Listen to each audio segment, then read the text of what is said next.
What's up? It is eSports here live on a Wednesday from Titans training camp. Here we go. Day one of Titans training camp. Going to have an abbreviated show because Brian Callahan speaks at 8:45 and the first training camp practice of the Cam Ward area starts at 9:05 Central Time. We're at Ascension St. Thomas Sports Park here off to the side next to the radio tents. We've got our setup here for today. A lot of 8 a.m. practices. So Easton, not a lot of live from camp shows this year. No.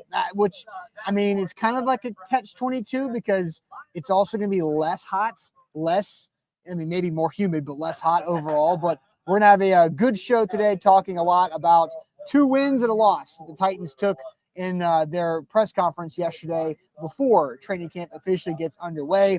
And then we'll play some video from that, ask you guys what you are most excited to see and hear about as training camp kicks off for this 2025 season. Easton, tell the people what they got to do here before we officially get this thing rolling. Yeah, good morning, Austin. Good morning, people. You're right. I enjoy less heat, and I enjoy getting a start on the day earlier. I don't love sitting down to write something for the first time at 4 in the afternoon. Really, the only rub is how do we do these morning shows at the same time as practice? But we're finding a way. If you guys are live with us in the chat, let us know if we're a little too loud, a little too soft on these microphones. We can adjust that for you guys to make this the optimum viewing experience. But we need you to like the show this morning on Facebook, on YouTube. Hit that like button for us, and then jump in the comments like IR Hoshi, Eric, Jonathan, Steven. Good morning to you guys. I'd imagine a number of you guys from the chat we may even run into here because fans are going to be in attendance today and for most of these practices because they've only got a couple of practices here at home before they hit the road. That's so right. Like the show, jump in the comments, and we can get off and rolling here as we have about 30 minutes to burn.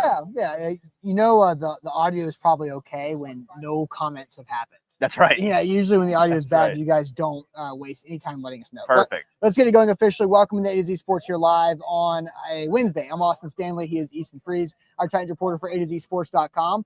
And we are Nashville's on-demand sports talk network going live weekday mornings at 8 Central Time on Facebook, YouTube, and Twitch. Links to the show segment by segment on Twitter. And also hit us up on Instagram, TikTok, and Threads for more great Titans content. You got to thank our sponsors. They make it happen for us, and they help out all of you. Wilson County Hyundai, make them a part of your new car buying process. See them in Lebanon or online, wilsoncountyhyundai.com. The Bone and Joint Institute, boneandjointtn.org, the region's destination for comprehensive orthopedic and sports medicine care. And our friends at Barton Drury Insurance Group, customized solutions for all of your insurance needs. They are local and online to bartondrury.com. Easton, a lot of things to get to. Amar asks, is training camp open to the public?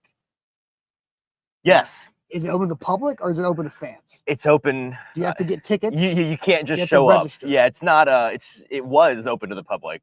These practices, all of them besides the back together weekend at the stadium are no longer open to the public. Not open to the public. All of the public that wanted to come have already decided to come. Yes. But there are still tickets available last I checked to the state because there's 70,000 seats in there. So they're trying to fill it up. You can show up to that, and they're free, by the way. You have to go and purchase the ticket, but it is for $0, and we can see you on Saturday. There you go. So that's Saturday right there for the welcome back weekend. Welcome back weekend. Yes, there you get go. the branding right. Yeah, I'm getting the branding correct on that one. But so let's dive into this because the Titans had a lot of different notes to cover in their opening press conference with GM Mike Borgonzi and President Chad Brinker. Let's just go ahead and touch off the bat on the update on Will Levis and what these two guys had to say about the Titans quarterback who is now officially out for the entire 2025 season, electing himself to have shoulder surgery to put him on the shelf. So here is Brinker and Borgonzi on Levis and his situation, really what he was like in the offseason program and what his health was assumed from the team. More on Levis, please. You guys are quick to hold people out when they've got a nagging injury or anything going on at that time of year. Was he full go for you during minicamp and OTA? Yes, he was full go. So, Austin, yesterday I made it clear that I was retiring from talking about Will Levis. At yesterday's press conference, I think that Chad Brinker and Mike Borgonzi made it clear that they are retiring from talking about Will Levis. That was kind of the vibe that I got. And you heard in those comments, similar, I think, tone to what the statement the Titans put out, similar tone to what I was told from inside the building that morning as they were kind of briefing the media on these things, that this was a decision that he made It is one that is really it's water off of their back as an organization. They're ready to roll with or without him. They support his decision to try and get healthy and in any way he sees best fit. And they wish him well, as he, I guess, will be around for the next year, but neither seen nor heard. Yeah, they're done with it. He's gone for a while, which, there was going to be some extra layers of storylines of trading opportunity. You had talked about like the joint practices in Tampa. Is that an audition for a new team for Will Levis? It would have been. It could have been. Would have been. Could have been. Maybe not the Falcons, but definitely the Bucks with the joint practice. But that's not going to happen. And I continue to look back and remember what you were talking about in minicamp. Will Levis making some great throws, making some not great throws, the best throws, bombing the every day. football down the field, looking like he had no issue with his shoulder, Yep. and now he has an issue with his shoulder that he decided to shelf himself. So that is the Will Levis conversation for the day. Now let's move on to something that I think is a little bit more positive. Well, I guess A lot more positive. I guess the Levis thing could be positive depending on who you are. This is positive to the Titans football product. This actually matters. Yes, L'Jarius Sneed update on why he is starting on physically unable to perform to open camp in his week to week. Here are Borgonzi and Brinker again. You mentioned some situation. This was initially a quad bruise, and he's now been out for all of last year and now lingering into this year. Why has that been so troublesome? He did have a cleanup on his knee in May, which set him back a little bit, but he's making progress here. He's really worked hard. He's been here during the summer, so he's heading in the right direction. And like I said, we'll hopefully get him back here soon. Guys come back from cleanups in May to be ready for the start of camp pretty regularly, if I'm not mistaken. You saw the other side of the knee in Kansas City where the Chiefs gave up on him. I mean, what's the level of concern with him being able to be a contributor for this team come September, plus with the legal issues hanging over him? How good can you reasonably feel about him at this stage? Listen, I've keep in contact with LJ all the time. He's worked really hard to get back, and I feel really confident that he's going to be back. Can you kind of take us into what that working hard looks like? What are you seeing from him? What are the details you can give? Well, he's continued to be here to rehab. He's been here in the summer, which he didn't have to be, but he's continued to do that, to rehab and to really work. And I've been in constant communication with him, so we feel good that he's going to be back here at some point. Is the hamstring over? I mean, is the quad over with now? Is it all knee? Yes. Right now, he's working his way back from the knee procedure. Man, so how about that? A small update, but about as important of an update on the injury situation as I think we could possibly have. Not something that I was expecting. We talked on the show yesterday about my report that they were going to put those two guys on PUP, and the assumption from all of us was that Sneed's quad, the acute injury that he'd been dealing with the past 10 months, was going to be what was keeping him off the field right now. Right. To find out that the quad, I think our great national nightmare might actually be over on that front. It sounds like he all but said explicitly the quad is healed. It's over.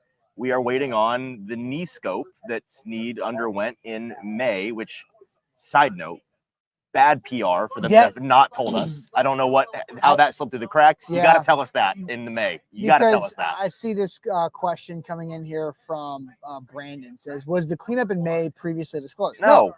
And again, we see this is another example of if you just tell the media what's happening, then it's not a fire, right? If Mike Vrabel said Treylon Burks has asthma, oh, okay, cool, got it. Like Nashville sucks. We all know that. We live here. We see the pollen flying in the air. He has asthma. Okay, he'll get that figured out. And it's not a problem. But when you don't say that, it turns into this big, humongous thing that just takes a life of its own because nobody's going to answer on that or not. So if you just say, hey, L'Jarius Sneed had a cleanup on his knee situation in May, and like, oh, okay, good deal. Sounds great. Yeah. Then what's the problem? The quad's okay, but he had a cleanup in May for the knee thing. Sounds good, right?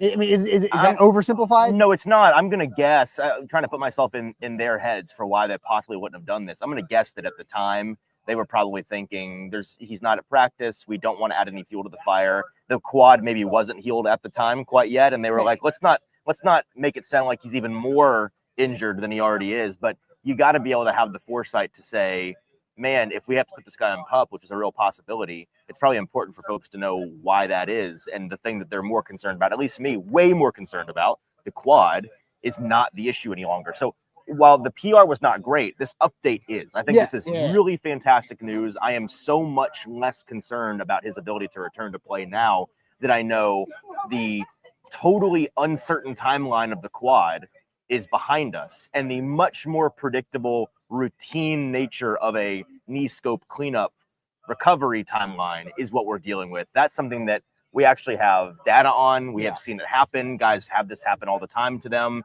And the knee injury, while it is something that he's had to deal with for years, even back to when he was dominant in Kansas City, it's something that has never actually kept him off the field when it matters most. And so I'm fine if the knee is the recurring thing for L'Jarius Sneed, because I'm confident, based on his history, that we can get that to a place where he can play and be just fine. Yeah. It's the quad that I'm so glad to be past. Yeah, we all knew about the knee thing. Like when they traded for him 2 Marches ago, like you knew the knee was going to be a problem. And I did see somebody else said if anybody knows how to handle Sneed's knee, it is Borgonzi, right? Which is true. He's been a part of the success of that. Texas says, what incentive do they have to tell the media? PR? I don't think they care about that, nor should they. They should. They should, because we're the ones that are. I mean, they carried it off about the Will Levis thing, right? As any organization, any business of any kind, you care about managing the perception of you, and when you withhold sunlight from hot topics, you allow for speculation to run rampant. You know what they say about assuming. It's right. And that's when, people on the radio who are inclined to certain folks who we may or may not know who are inclined to run wild with things. If you give them the leash to run wild with things, they will run wild with them. Because the public hears that, thinks that the radio person is in the know, and maybe they are, maybe they aren't, but who knows? Like they're putting on an entertainment product that is radio. This is an entertainment product, right? And then the public takes it and runs with it, and then they start spreading it at all their spring and summer parties they're going to. And now L'Jarius Sneed's going to be out for the year, right? Like that's how quickly that can telephone its way if that's how it's handled. So yes, they should care about that. Absolutely.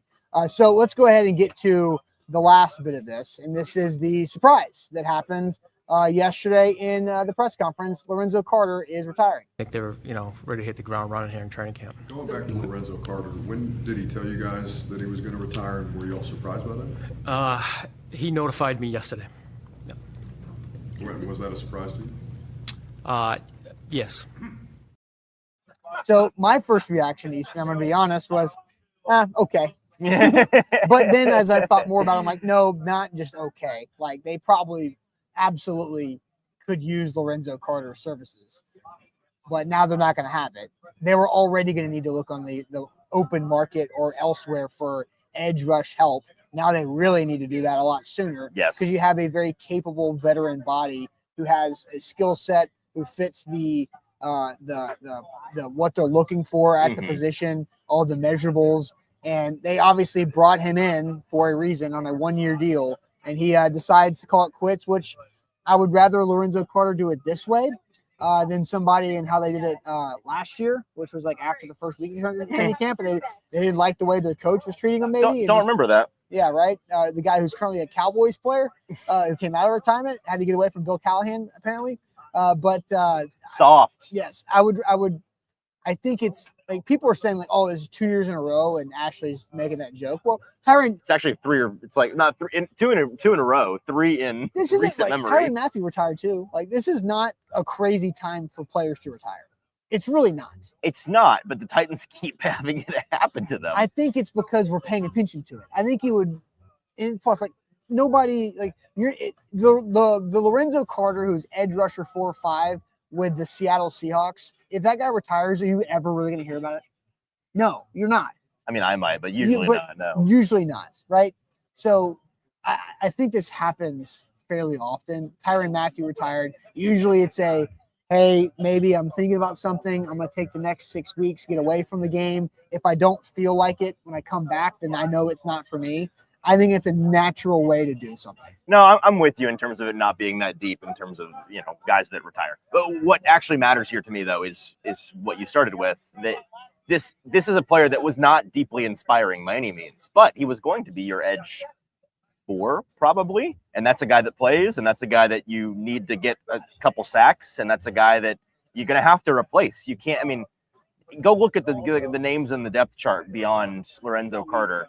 It's a bunch of guys you never heard of. It's Jalen Harrell, and then guys that you read their names and you're certain they're in witness protection program, because I don't think that they're real people and they're not real names. So they're going to have to go and find somebody. A lot of talk about, maybe they go and get, Zadarius Smith, maybe a trade for Trey Hendrickson.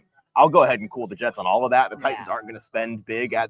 I'm not even certain they're going to add somebody, but they should. And if they do, it's going to be somebody from the bargain bin, because that's the way that they've operated this entire time. They're going to go and find somebody that can fill that edge 4 role, not somebody that can suddenly maybe he's your 1 or your 2. No. It's not been the case so far. This doesn't change anything for that. So they'll go and they'll add somebody, and they'll be fine. But this group is, it was already really rough. It has gotten rougher somehow. And while I don't think that Lorenzo Carter being here or not being here is the end of the world, it was already in such bad shape that this small thing has managed to bother me just enough to wonder. I don't know. It's like this group is already so frail that maybe this could be the straw that breaks the camel's back in a way, if the back wasn't already broken. It's just because all it takes is one wrong tweak or cut of somebody's knee, lower body, something, and now you're like, damn, like that's what I'm trying to say. Yeah, it's like you are that much more thin overall. So, all right, so that's kind of the newsy updates. The Titans 2 wins and a loss is what we talked about. That's what the title of the show is. So the loss is Lorenzo Carter. The win is L'Jarius Sneed. We'll tell you what the other win is of yesterday's press conference, and we'll get you guys involved here momentarily as well. But first, we'll tell you guys about our great friends at the Bone and Joint Institute, boneandjointtn.org, the region's destination for comprehensive orthopedic and sports medicine care. When an injury happens in life, you have to know who you can trust, who you can turn to, and that is the Bone and Joint Institute. They've actually got an event coming up as high school sports gets going. July 29th, which is a week from last night, they got an event. Ben Zobrist, local Franklin resident. That right? Yeah, former Major League Baseball stud for the Rays for a long time, will be speaking at the event alongside some of our friends from the Bone and Joint Institute. So go to their website, boneandjointtn.org. You can also find out the information on their social media. On Instagram is a great place to get it. boneandjointtn.org whenever an injury pops up in life. And we would know because we know baseball. So much more to say here I know on the Ben show. Zobrist. I know baseball from like maybe 10-ish years ago. There's a sweet spot of baseball that I'm kind of aware about. Fair enough. With so much more to say on the show here before we get started with some pressers and with practice. But first, make sure you like the show. Leave us a 5-star Google review. As Teron Davenport tries to jump onto the stream. Hey, say hello. Say hello. What's up, TD? We got everybody in the house ready to go this morning. Looking forward to the first practice. Teron's always looking good. He's got the coordinated hat, shirt, shorts, that's and right. socks and shoes. Nobody matches in life more than Teron No, it looks Davenport. It is a great thing. Like the show, leave us a 5-star Google review. We appreciate you guys doing that. Now let's talk about that last win, Austin. Yeah. We got some news that is not. It's nice to hear it officially. I was a little bit frustrated this morning on the morning calls. I was like, I wrote about this 2 weeks ago. I guess I didn't do a good enough job of saying it on the show or putting it out there. Say it louder. Here's for the folks that weren't reading my articles on July 4th. The guys here at the Titans facility yesterday told us that the 3rd-round pick from this last year's draft class, Kevin Winston Jr., safety out of Penn State, is a full go, 100% healthy, going to be out here practicing at full capacity with the team for the first time. Was not that way earlier in the summer and in the spring. He tore his ACL in week 2, I believe, of last 3. Yeah, it was September. It was very, very early, and that was really, we've talked about this a little bit here on the show. Him injuring himself last year was, in my opinion, the only thing that kept him from being a first-round draft pick or a fringe first, like a top 40 draft pick guy. Yeah. He's a walking bucket when it comes to getting tackles. He had a 0.0% missed tackle rate in college, which means if he touched you, he tackled you every single time. There was also a stat that he had in college. It was a goose egg, too. Do you know what it is? What? Penalized 0 times in his entire college career. So now he had an abbreviated college career because of injuries and was only a 1-year starter before the injured season last year. Right. Like 0 penalties on a defensive back. No, I know. He's a clean player. He's a consistent player. He's an efficient player. He's somebody that has the requisite length and speed that you want, the athleticism. He's rangy. He seems, from talking to folks that know him and are in the classroom with him, he seems to have a really great mental grasp on the game. The more I have dove into his tape and talking to his coaches since he was drafted, the more I find myself asking, what is there not to like about this player? Yeah. And he's somebody that I think could end up being the steal of this draft class for the Titans. He's the guy that I certainly think fans aren't talking about enough. And he's the guy that if you told me one of these rookies broke into the starting rotation way faster than folks are expecting, I mean, he's got two serviceable starters in front of him at safety, which the Titans, one of the only positions they actually have some form of security at is the safety position. But I wouldn't be surprised one bit if he forces his way into that rotation and takes a starting job this season. Well, I think I'm looking, and I've said this before in the show, I'm looking for Kevin Winston Jr. to have the Amani Hooker role as a rookie, which is right. That was back when Kevin Byard and Kenny Vaccaro were the safety duo. Can you be that third safety? That I think they're going to use a lot of different variations of personnel. You're going to have like Cody Barton in the center and then a random collection of 10 people around him. Right. And I think that's where Kevin Winston Jr. can be one of the 5 in the back end that can do a lot of different things overall, covering tight ends, playing near the box. If you want to rotate him back to safety, to center field, because Amani Hooker can also play down low, then you've got some coverage hiding and some things you can do there to kind of help things out. Well, and that becomes more of Disguising I think that becomes more of a temptation for the Titans coaching staff to really utilize those unique personnel packages because of the, I wouldn't say weakness at this point, but certainly uncertainty at linebacker, the way that we talked earlier in the summer. Maybe these guys run a 5-1-5, a decent chunk. Maybe they lead the league this year in 5-1-5 packages where they got a 5-man front with a bunch, they got Sebastian Joseph Day's hand in the dirt alongside Simmons and Tavondre. They've got 2 edges on the field, and they've got their 3 cornerbacks or 2 cornerbacks and 3 safeties. Like, if you've just got Cody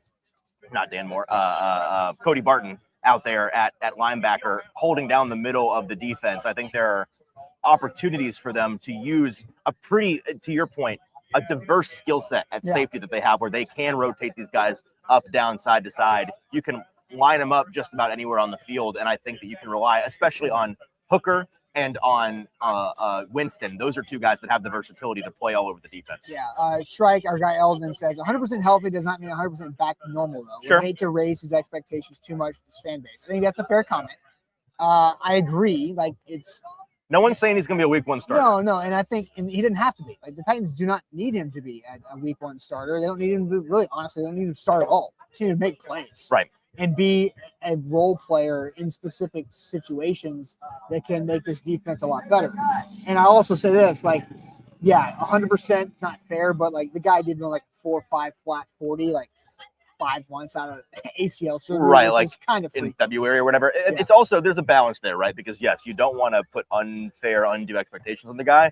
You also don't want the fact that he got injured a full year ago to erase the fact that he was a 3rd-round pick. These are guys that we expect to, top 100 picks are expected to make an impact.